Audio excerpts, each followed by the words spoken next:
Hey guys, it's mcfixit here. I have a P0401 check engine light code because I have a bad EGR valve. I'm going to show you how you can take this thing off and put a new one on. This one has a lot of carbon buildup coming out of it, and so it is fried. This vehicle has over 250,000 miles on it, and this is the original part. So I went ahead and got a new one. I'm going to show you all the tools, the supplies, and how exactly I did this.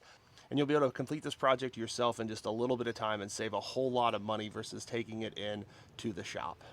Here are the tools and the supplies that I used. I used a Dorman 911-767 EGR valve, a 12 millimeter, a couple of extensions, a ratchet, a ratcheting wrench, some brake clean, something to hold the nuts as you're removing the part, and then also a paper towel. You might also want gloves. Let's jump now into the video and show you how to take the EGR valve off. First thing we got to do is go ahead and get this cover off. I just used a flathead to get everything nice and squared up. Then you can see your EGR valve is right there. First thing to do is go ahead and disconnect. If you push on this little tab and pull out, it disconnects pretty easily. I believe so. I have a number 12 millimeter with a 6-inch extension and a flex head on my ratchet. See if we can get this down and on there and begin to take this off. Yes.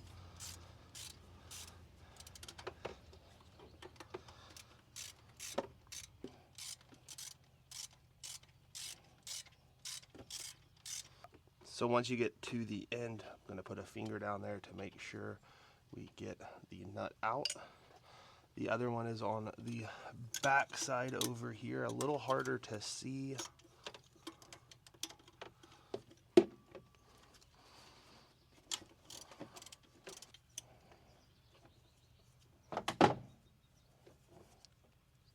And that is the second one.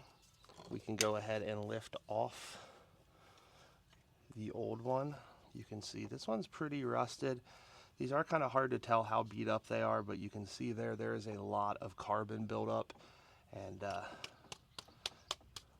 you see me kind of hit it, you can see it's got a lot of carbon. I know some people clean these. I just got a new one. It was not very expensive. And because I was having this issue, I wanted to make sure it was fixed. So you will want to make sure you have the old gasket off, and the old gasket is kind of seized onto this. You can see it right there. We will want to clean this up. It does look like there is some flakes and stuff. Just going to use some brake clean on a clean towel. And I don't want to push anything down in it. So I'm going to push away from all of it. That looks good right there. Because you just don't want to drop stuff down. Yeah, you can see how dirty and gross that was. So clean it out. So let's go ahead and compare the old and the new. You got the same lineup. And they look identical, same amount of plugs. So I think we're ready to rock and roll on this one. Make sure to put the new gasket. This one does come in a little baggie, which is convenient. You want to make sure you match up the holes correctly, but there really is only one way you can do this because of this harness here. And then I'm going to go ahead and start both of these nuts by hand, ensuring I don't drop them down into the engine bay. And then tighten it down to 16 foot-pounds of torque. That did it right there.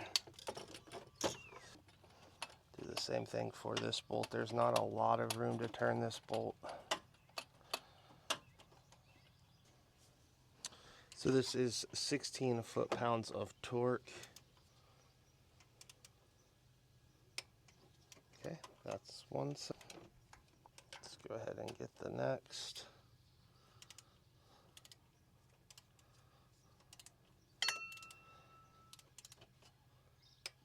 There you go.